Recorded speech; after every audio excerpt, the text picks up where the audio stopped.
Good morning, Facebook. This is Mornings in Mike's truck, and due to Sunday's conversation, we're going to bring up the most fun topic ever, and that is asbestos testing on job sites. I have a really simple rule when it comes to asbestos testing. That is every job, every time. Folks, there is no date on asbestos. I have a lot of homeowners, and oddly, insurance adjusters and restorers tell me that if it is post 1978, there's no need for asbestos testing. You are wrong. You are mixing lead information and asbestos. And by the way, lead did leak into the 80s a little bit. There was still old material on shelves. Things need to be tested. But there is no date on asbestos. 2024 was the first time, March of 2024 was the first time regulation was actually passed to limit asbestos production.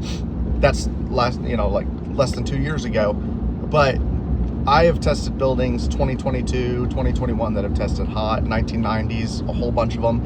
Material was still brought in with asbestos containing, that contain asbestos. There's 6 primary asbestos types that you find in building materials.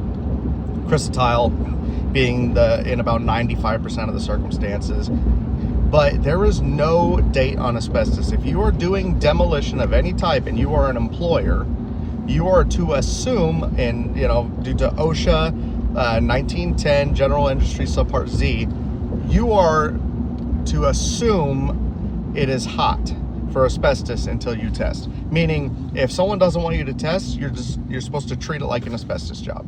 If you are not testing a site, you are to assume and take the protocols for your employees that that job is hot for asbestos. And that is OSHA General Industry. That is across the board. It doesn't matter if you're doing anything. If you do not test it, you have to assume it is there.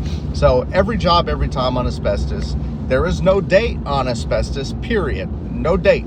So get that out of your head. If you think it's 1978, 1980, fact check me on Google. There is no real date on asbestos. People will say all over the internet, 1978, 1981, 1960. I promise you, there is buildings built in 2023, 2024 that contain asbestos. The joint compound is the big one. So guys, if you're out there doing demolition, I don't care if you're a plumber, electrician, handyman, and you're not testing your jobs and you have employees, you are open to exposure. Even for yourself, but if you are not testing your job sites before demolition, you are violating OSHA. As simple as that. I see a lot of guys cutting open walls, bashing buildings down, no testing done, causing spills. Guys, test your job sites. I know it's inconvenient, but it can save you from a spill fee and a giant EPA fine. This is Mornings with Mike, and I hope you keep restoring.